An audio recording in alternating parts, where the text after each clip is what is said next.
Good evening, and thank you for joining us on Sunday Interview. I am your host, Grevazio Zulu.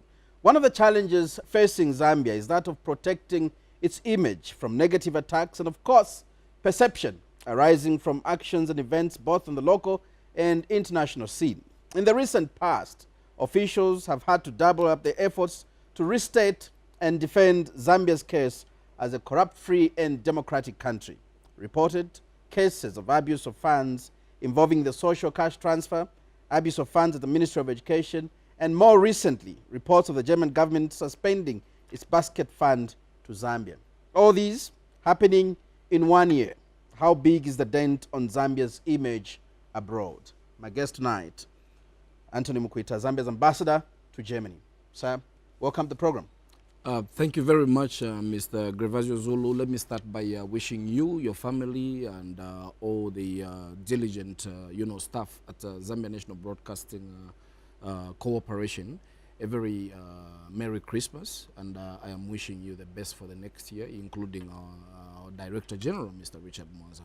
And again, I am ever so grateful to get the invitation to come, especially at the end of the year. You're welcome. Now, straight to the point, and the elephant in the room, screaming headlines about the German federal government terminating the urban basket and amount of money involving 3 million euros retained to the German federal budget due to fraud.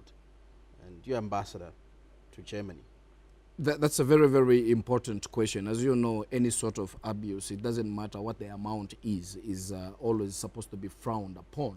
And in this particular case, this issue was sorted out at a very high level. In fact, I can confirm to you that I had meetings with the Chancellor's personal representative for Africa, where I assured them, after consultation with our headquarters and with the Ministry of Finance, that everyone who was found wanting regarding this blatant theft of funds has been duly dealt with.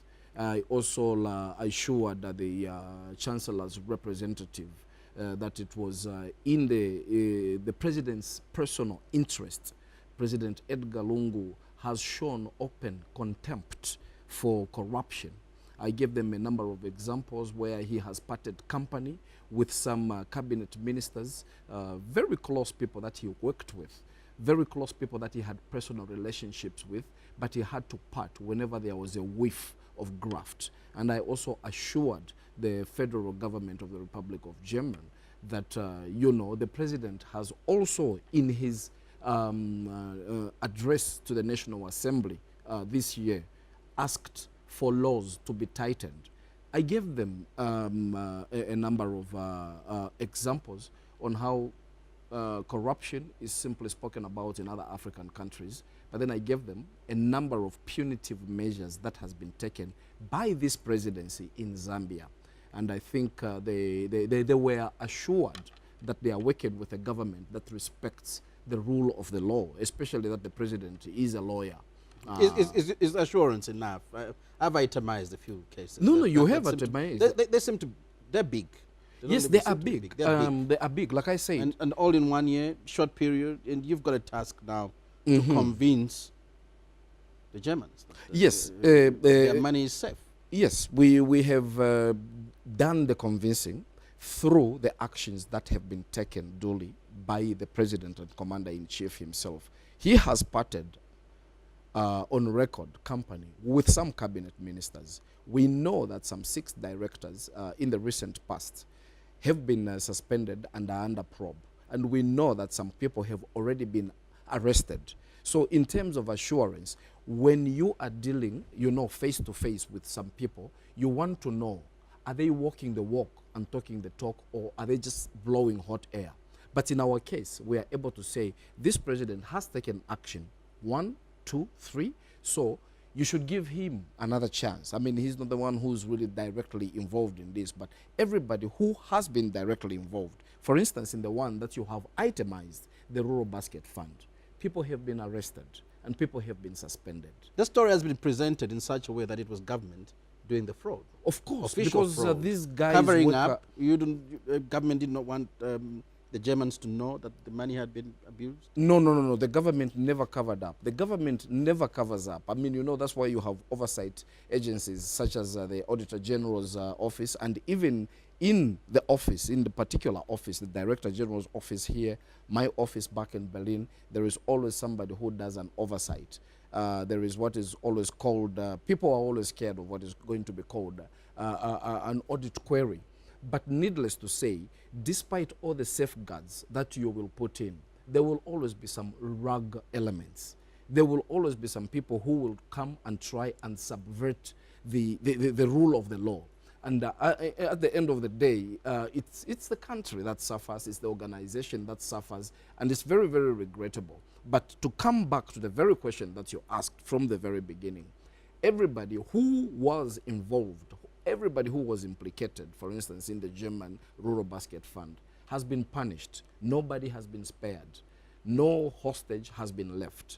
So this is where we get the assurance that our partners know that if they give us any assistance, any cooperation, and something is misapplied, they know that this presidency, Edgar Lungu and his government, they will make sure that that person gets punished. By the way, Mr. Zulu, it's not only just like cooperation funds or cooperation assistance. It's also taxpayers' money.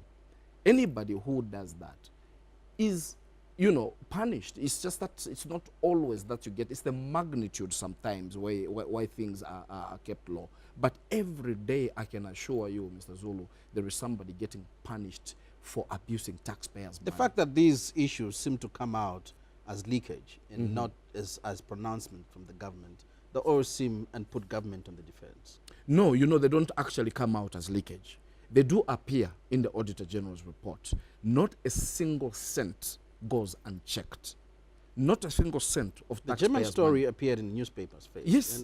No. The German government has not story, been very proactive in announcing that this has happened and we've taken this action. the German story was actually old. It's an old story. It's a bad story.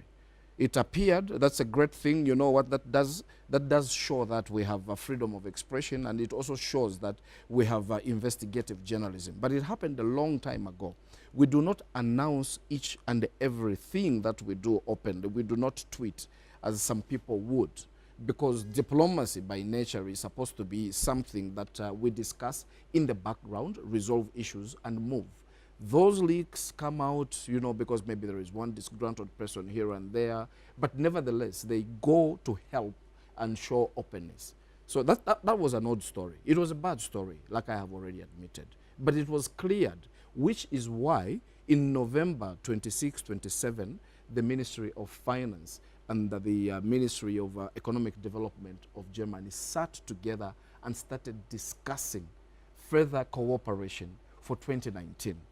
If that had not been resolved, that meeting would have not taken place. Allow me actually at this very point in time to thank the Federal Republic of Germany and the Ministry of Finance and the Ministry of Foreign Affairs for having sat long before that leak came out to resolve the issues. People don't even know that the Ministry of Economic Development of Germany and the Ministry of Finance did meet in November, which means we are on clear and clean ground with the Federal Republic of Germany going to 2019 and beyond, which is also very good because we've enjoyed stellar and warm relations with FDR, I mean with the Federal Republic of Germany for about 54 years now, actually since we attained independence. How does this affect, when you look at these issues, the scandals, how do they affect your ability to convince foreign nations, donor countries,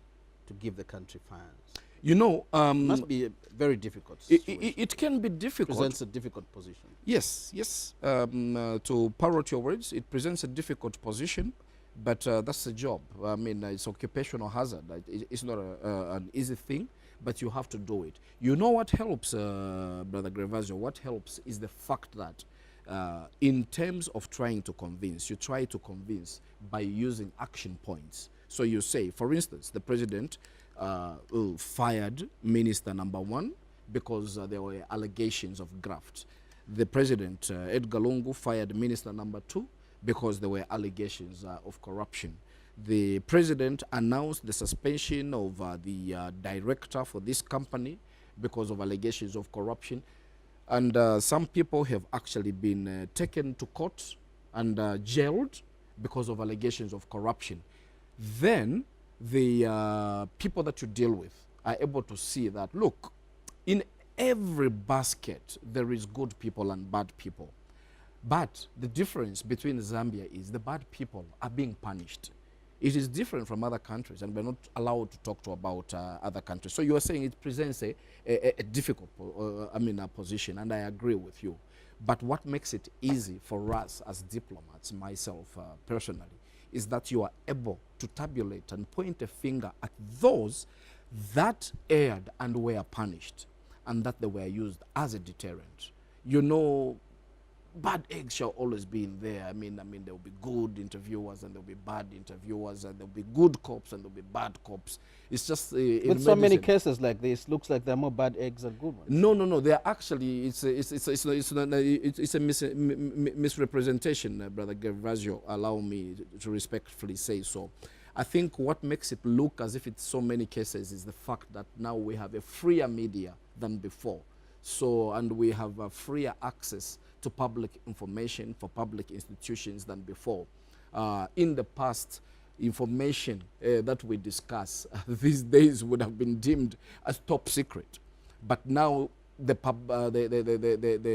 Auditor General's report is a public document. And now the Public Accounts Committee in the our national parliament is public. The reports are published. So what used to be suppressed in the past, when information was such, a commodity, is now out in the open. So it makes it appear as if they are more. They are not really more. They are there, and they will always be there. And it's not only in Zambia. I'm not saying that they should exist. They will always be there in the United States of America. They will always be there in the United Kingdom. They will always be there in Sweden. They will always be there even in Germany, because that's the nature of human beings. That's why they say to human is to err is human, It's just that now we have reached that position in our budding democracy where we are able to say we do not want this and we expose it. And it is a good thing. It is a very good thing, because those with itchy fingers now know that they will be exposed the moment they cross the line. Now let's look at this. You're trying to convince, very hard, trying to convince the people and the countries that you're staying in to believe in Zambia and Zambia's cause and Zambia's position. But we've got a parallel media, which is social media, where everyone is publishing, uncensored. Indeed. Are you worried? I am worried, because a wrong fact, like they say, a lie goes halfway across the world before the truth puts on its running shoes. So it's a bad thing. Today I tell a lie about Brother Gervasio, and people believe it, and it takes a year before he can exonerate himself. And that is one person. For a country, it's worse. One bad tweet, which is false, has the ability to dent the country's image. By the time you are coming to correct that situation, a lot of damage has been done. And at this point, actually, allow me to commend one of my brothers and friends, like Brother Amos Chanda. Recently, we have seen him, thinking on his feet. The moment a misfact has been published, it hasn't taken 24 hours. It hasn't taken 48 hours to respond. We have responded with military precision about lies that have been told about Zambia. But what we worry about is, it is not a good thing to tell a lie or to put up something which is inaccurate about a country or a person. Because when you are going to the negotiating table, even those that know that this is a misfact about Zambia, they will still make a reference to that misfact.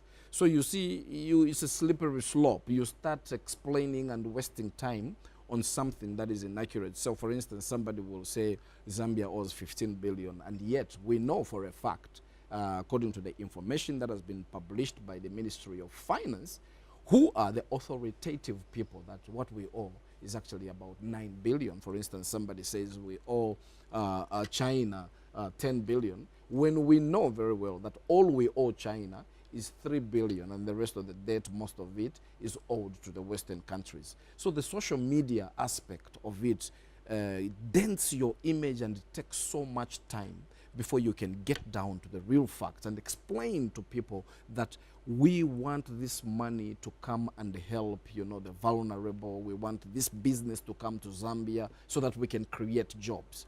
That is the badness of the social media, which takes out misfacts. Do you think social media use in Zambia has reached abuse levels that we can call a crisis? I can I agree, to use your words. Yes, I agree. We have reached a certain level which you know, makes the whole social media communication in Zambia to a level of fallacy. It's because, like I said earlier on, you know, some people will come up and cook some facts. By the time you are coming to explain yourself, it is too late. For instance, you will accuse somebody of dealing in the MUKWITA tree or in emeralds, and this is a person who has never even seen a MUKWITA tree. This is a person who has never even seen the emerald.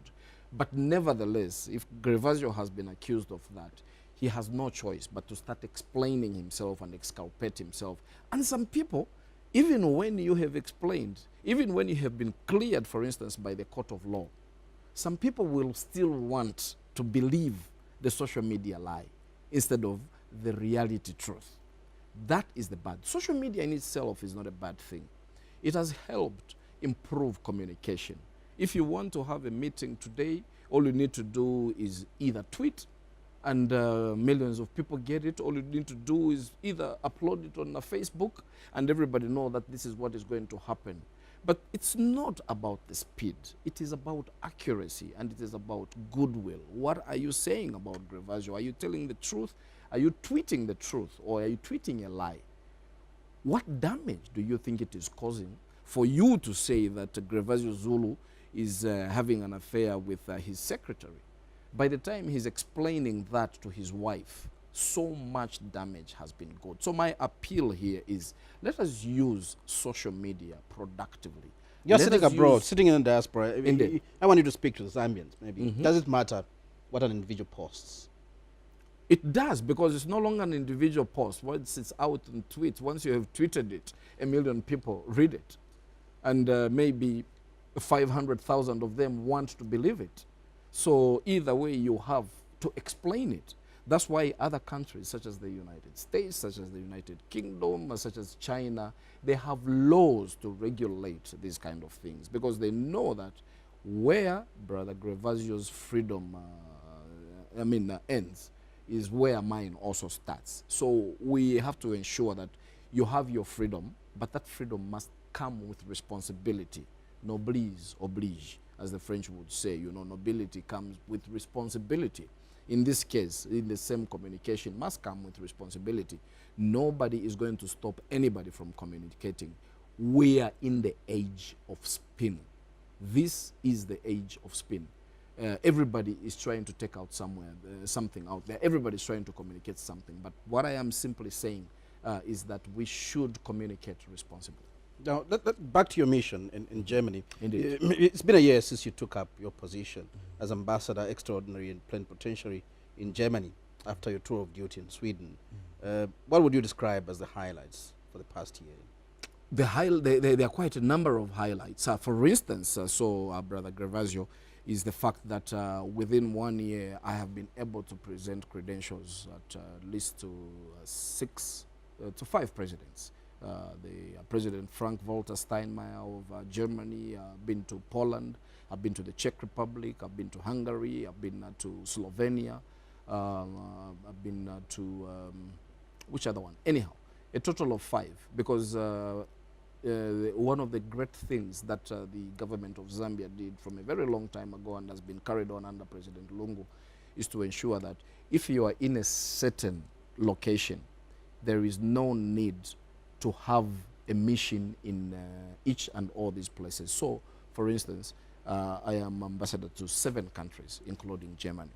And we have been able to ensure that now there is only 2 remaining credentials. I think we only have Austria and the Slovak Republic.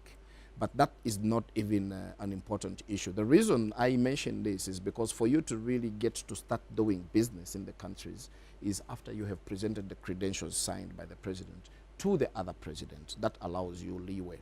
So in German, the highlights I will give you, for instance, is the fact that at the beginning of this year, we had an influx. We had experienced an influx of refugees from several pockets of the continent where there was violence. I can safely say the Democratic Republic of Congo, which the president is very concerned with right now. And he actually did go to these areas where the refugees were coming on and appealed for help. You know, Zambia has a history of hosting refugees since independence, from Angola, from Zimbabwe, from South Africa, from Ethiopia, from Sudan, and from everywhere. But coming down to one of the highlights is following the appeal that President Edgar Lungu had made, the Federal Republic of Germany. By the way, the reason I keep saying this is the fact that Germany is a federal country. It has 16 states. It has 16 states, so but they are guided from the central government in Berlin. Anyway, so the Federal Republic of Germany put up a colossal amount of money, which was not there after the president made the appeal, and they put up about 10 million US dollars to ensure that the refugees that are coming in from the DRC and other places get access to clean water. As you know, in a refugee situation, water is very, very cardinal. Even in a non-refugee situation, people die because of gastrointestinal diseases. But in a refugee situation, it's even worse. So in response to the president, they provided about $10 million.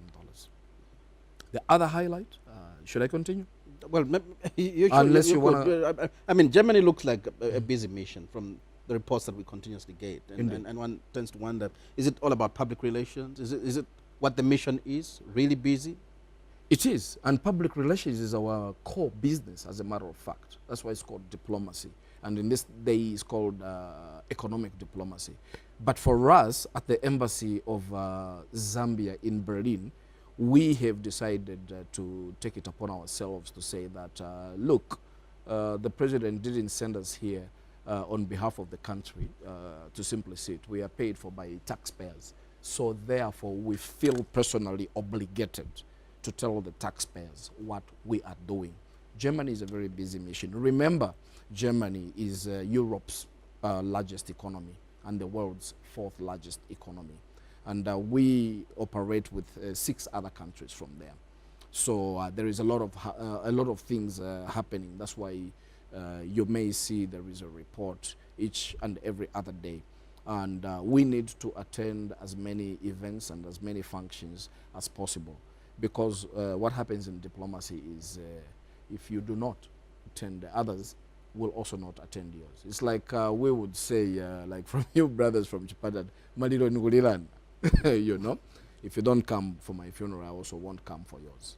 So that's why it is seen to be busy, but the reality is that what we talk about is actually practical. It's not simply PR. Like Zambians should be asking you, of course, bigger economy, where you're sitting, Indeed. Big country, long-standing relations. What are we benefiting from there? In fact, you should probably turn it around you know, what are we benefiting from there? What about Zambians? What are they doing also to tap into the market? Yeah, because I have noticed constantly this misconception that the host country should be the one providing something, which is almost like what JFK would say, ask not what the country will do for you, but what you will do for the country. We are benefiting because that's why they call it a mission. It is your mission. Your mission to be there is to ensure that you get the best for the country. And their mission to be here also is actually to ensure that they get the best for the country, apart from that simple diplomacy. But getting back to a real practical example is, so for instance, you remember in 2015, 2016, Zambia was one of the hardest hit countries with climate change, negative effects of climate change. El Nino, as they would call it in some parlance. And we had lost a lot of energy, electricity, and the mines cut down on production, and they started reducing some workforce. People in barber shops started closing down because there were outages of up to about 10 hours, I understand. The government also suffered deeply because they had to dip into some emergency funds. President Lungu had to make sure that some key industries continued to run, and they were importing power, you know. So one of the things that came out of that, bad as it looked, one of the things that came out of that is we suddenly realized that it's not very plausible for us to continue depending 90% on hydroelectricity power, because the water levels are reducing. The climate change, I was attending in Poland just last month, is that we need to keep the earth at below 1.5 degrees warmth in order to ensure that Mother Earth continues to function normally. Back again to that issue that you have mentioned, cooperation is, the German government saw an opportunity, because we have a deficit of about 2,000 megawatts as a country. That looks bad in itself that we should have such a deficit. But it is good because the industry has been suppressed for more than 40, 50 years. So others can come in. What has even made it better is President Edgar Lungu is the first president since independence to have beaten the bullet. He has been gradually scrapping off the subsidy on electricity, which has suddenly opened up and made the ground fertile for investment to come in. So Germany has shortlisted 10 companies to come and invest in renewable energy, solar and wind, and other renewable energies that may exist. And you know what the good thing is about that is, whoever is coming in is partnering with Zambians. They are partnering with Zambians to a tune of about 100 million US dollars in the renewable energy sector. As we are speaking right now, everything has been the companies have been shortlisted. You can Google this, Get Fit Zambia Germany. Get Fit Zambia Germany. It's there on the internet. This is one of the best ways, productive ways you can use to use social media. And when this happens, the gap that has been existing between those that have energy and those that do not have shall drastically reduce. And you know, you need energy to produce. You need energy to farm. You need energy to, manufacture. So this is one of the major things that's coming out of Germany right now. I want to ask you the question that you posed yourself. What are Zambians taking into the countries of representation where you are sitting? One of the best things, and I will show you in this, look at this, take Zambia with you. One of the things that happen right now, it appears as if it's on a small scale, but it is something actually that is very important because it is from the informal sector. We have a very rich artistic background here in Zambia. We make curios, we make baskets, we make leather blankets, we make leather shoes and all that kind of things. We make organic foods. We make things that cannot be made the other side. So, for instance, in Germany, every year in March, there is what is called the ITB, which is the biggest tourism fair, the biggest tourism fair in the world, or maybe in Europe. Let me not embellish that much. But the biggest fair in Europe, because 180,000 people walk through ITB every day from about 180 countries. This year, Zambia was, and you know, Minister of Tourism, my big brother, Mr. Charles Banda, must be commended for this. Because coming from not having a stand the previous year, Zambia was the cultural partner at the ITB. Do you know what that means? It means there is the main partner, and this time it was the state of Mecklenburg, a German state, showcasing what they have for the country. And the next biggest thing was Zambia. 180,000 people walking in every day. But not only just that, the other thing is, this came with people who make nicely woven cattle leather blankets, who came with curios, and they were selling things, who came with traditional food. And we also had to ensure that in each and every corner, by nature of being the cultural partners, everywhere you looked, there was Zambia. Now imagine that. That remains indelibly embedded in your mind. So those are some of the things that we take there. But another thing that we take there, Brother Gervasio, that people take for granted, is the cultural exchange. You know, there is always scholarships. There is always about 10, 20 students that are always going there. And the people there are learning something from these people that go there. And they actually intermarry at the end of the day sometimes. I would have loved to say, you know, we should be like some other countries that export beef, some other countries that export other raw materials. We haven't yet reached that level, and well, I think it's we still should. basically almost one-sided. Well, you can call Germany is it getting that. more than Yeah, Zambia. they're a bigger economy. They are a bigger economy. The economies of scale always dictate things that way. You call it unfair if you like, but in the corral, or to use what you had said, the elephant in the room, it's the biggest guy that gets the biggest share. But we are not really bad because you know, we are coming from a position where we are trying to diversify. I mean, our biggest economy, you know, that brings in 90% or 80% of our foreign currency receipts is copper. So it leaves a big opportunity for us to look at other things that the other guys want. It's a challenge. The challenge is on us.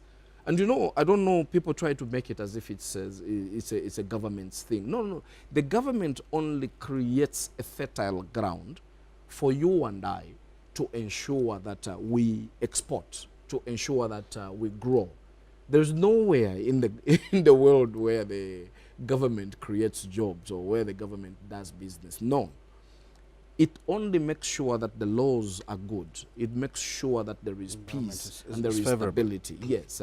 Now, I want you to look at, in your view, when you do an assessment, you've been abroad for a while now, in your view, what do you think is attractive in the eyes of the investor? When they look at Zambia, what do you think they're coming for?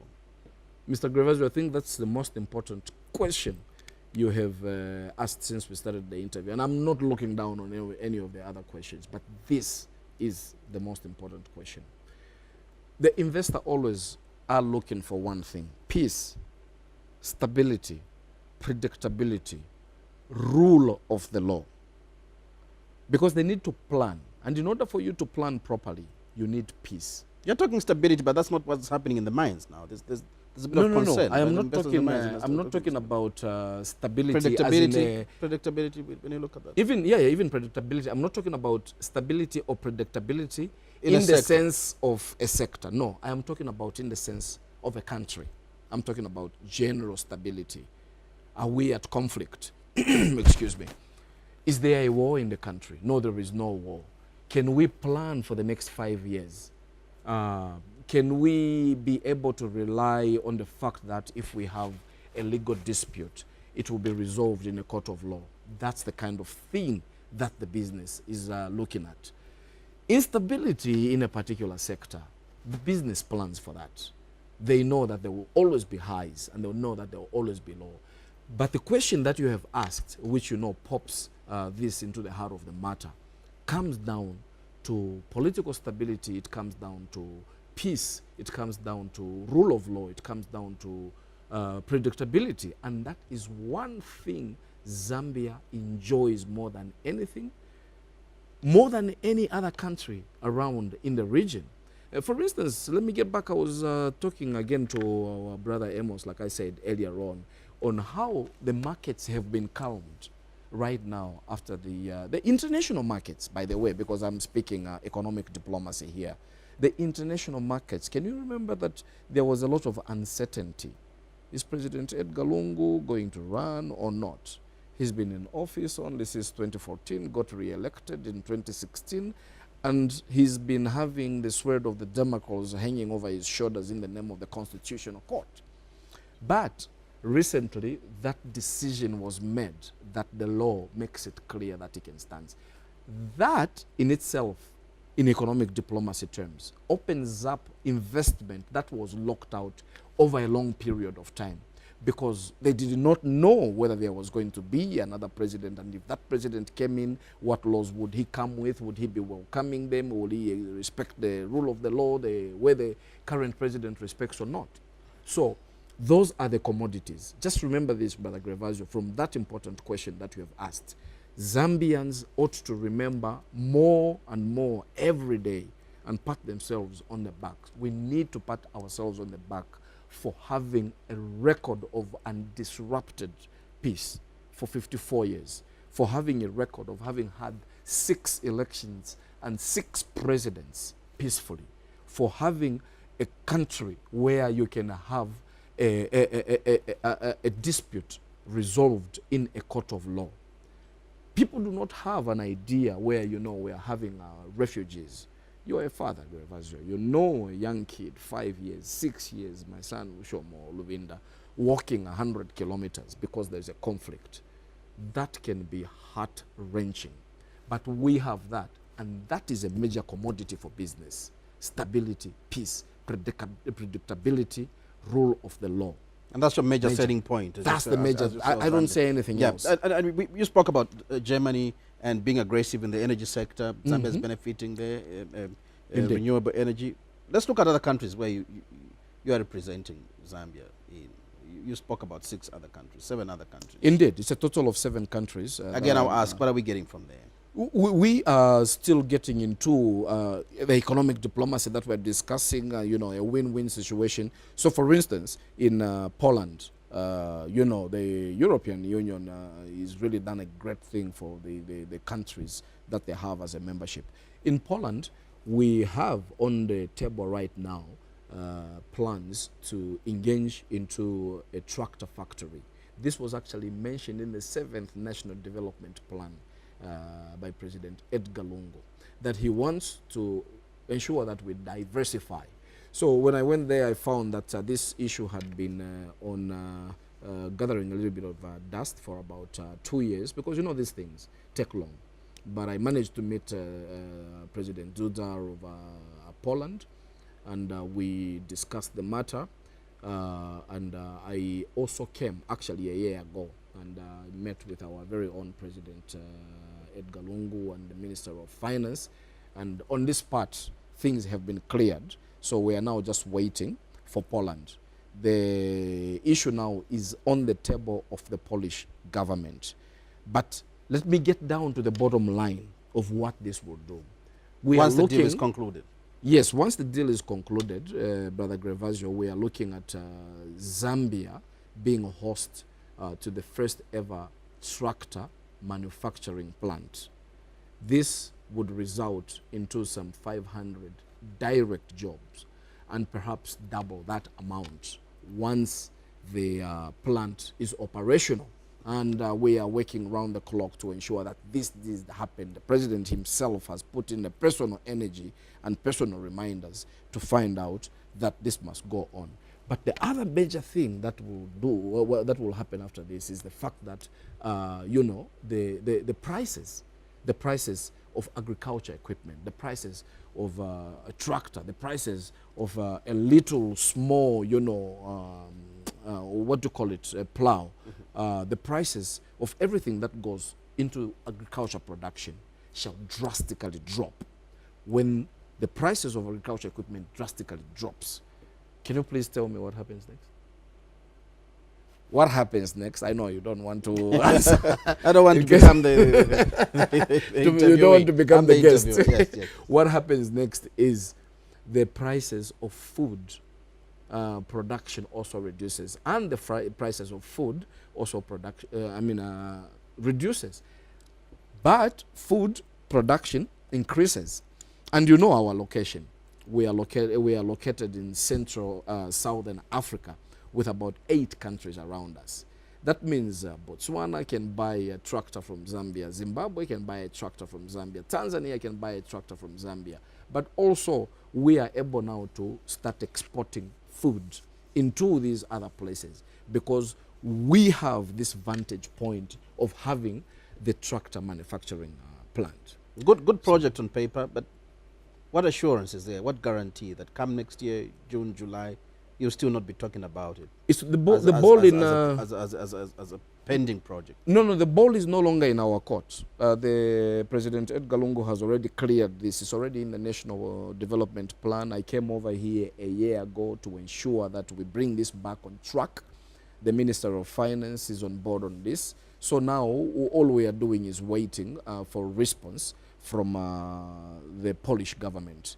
They have what is called an interministerial councils. So whenever this kind of cooperation is going on, it has to be finally signed by several ministries. For instance, the Ministry of Economic, for instance, the Ministry of Finance, for instance, the Ministry of Foreign Affairs. So that can take a lot of time because, you know, each ministry also usually has an agenda maybe of 3 months ahead, 6 months ahead and stuff like that. So in order to put everybody together, it takes a little bit of time. That's what they call bureaucracy. So when do we expect this project to kick off? I would be lying, Brother Grevasio. People want to know when it's coming. Indeed. No, we are working on it. All I can say is the biggest hurdle, the biggest challenge, the biggest trudge has been crossed. And this was on getting presidential clearance. And President Lungu has already cleared that this cooperation should be with the tractor plant and not anything else. And if there is anything else we need to make a separate application. So this has been done on the part of the president. So all we are waiting now,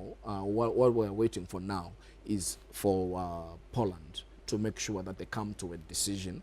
Once they get time, like I have said, it's about 3-4 ministries involved. And it can be hard to make sure that Grevasio is here and the other guy is there. But I am hoping before the end of next year, we should be able to get a concrete decision on this. And it's one of the things that we are looking forward to. Because look, 500 jobs where there were none at all, reduced costs in agriculture production and increased production in agriculture is just what we need as we pursue economic diplomacy and diversification, in my view. Looks good. You spoke about selling Zambia as a predictable destination, peaceful, democratic. I wanted to look at one of the issues that are very key, infrastructure development in the country, and on the other hand, poverty and poverty reduction. Do you think the nation is doing enough? I think under the circumstances, you know, there has been a slowed economic growth globally. The economy has not been growing as fast as it should be. But then that's the globe. Let me not dwell so much on the globe and come down to Zambia. I think 4% GDP growth predicted for this year is good. I think we could do much, much better, accelerate it, in order to remove those that are in poverty. But we have a lot of other great things that are going on for us, such as single-digit inflation that has remained single for a very long time now. We have a debt, a foreign debt that has not gone beyond what you would call disastrous. And we seem to have been borrowing for production rather than consumption. I am not an economist, but as a social scientist, I can see certain indicators, especially given the predictability. And I have spoken to people that want to invest. I'll give you an example of the Africa Verein, which is an acronym for German Africa Business Agency. One of the recent meetings I attended, President of Africa Verein, Dr. Stephen Liebig, said, for those that want to invest right now, the 6 fastest growing economies are in Africa. And do you know which one happens to be one of them? Zambia happens to be one of them. But we do not seem to see this. So what we are saying is because the trickle-down effect is very minimal and people are not feeling it's not minimal. The way economics works is it takes a little bit of time. Remember, it took about 30 to 40 years for China to get to where it is now. But even when it has gotten to where it is, they still have more than 300 million still living in poverty. But it took that long. I am not saying we have to wait 30, 40 years. 40 years, even when we have the resource. Yes, yes, we can expedite it, and I'm sure those tasked to do this job are doing that right now. But the point is, we already have an environment, Brother Grevasio. That's what is important. We are a favored destination. People want to come here. What is important now is, how does Brother Grevasio make sure that he taps into this? I mean, is he going to continue working for Mr. Richard Mwanza, or is he going to set up his own TV station? That is the challenge. But otherwise, the parameters to ensure that we grow are already there. And I am very optimistic that we will grow because of the peace and Zambia will take off. Now, as we close the interview, two last questions. One of them, I want you to look at your book. Former editor-in-chief of the Zambia Daily Mail, Zambia's biggest, I think, publication as of now. You wrote a book against all odds on the president. And it's 1 year after that. And I know you've motivated other people that have gone on now to publish books about the presidency. And how is that helping? I'm glad you mentioned the motivation, Brother Grevasio. That's good, because, you know, there is a story that they say that history is written by victors. You know, we haven't been writing a lot, and I'm glad you've noticed that now people know that they can write. It's no longer a myth. It's no longer a mystery. It's something that you can do as long as you decide to divide your time well. One great thing about President Edgar Lungu's book, after a year, I can tell you on the record, is it has now hit the Ivy League universities. The last I checked, the book has been stocked by Princeton University. You know, these are the universities they call Ivy League, such as Harvard, Princeton, and Columbia. That book is now there. In my own words, I like to call it literature diplomacy. You and I, when we were doing literature in high school, that's how we got to know about Nigeria, you know, Obi Okonkwo. That's how we got to know about Kenya and others.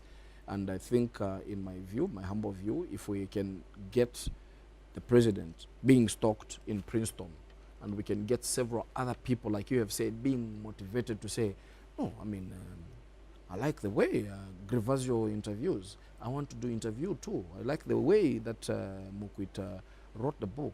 I can do much better than him. That is good, because we need to collect as much information about ourselves as possible instead of having other people do that for us. You know?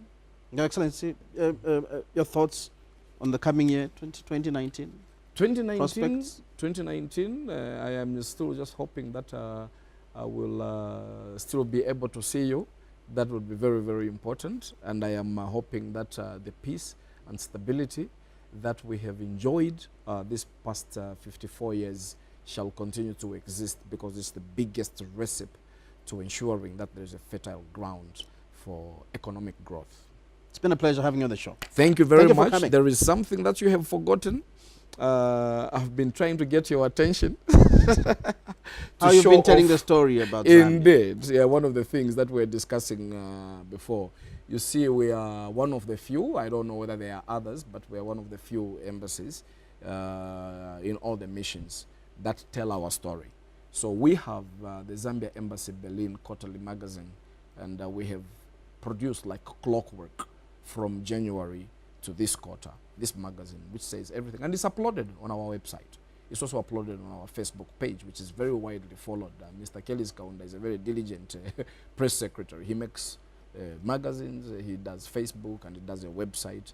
And this is our flagship. Telling the Zambian story. Indeed. Thank you so much for coming. Thank you very much for the invitation. It's been a pleasure having you. Indeed.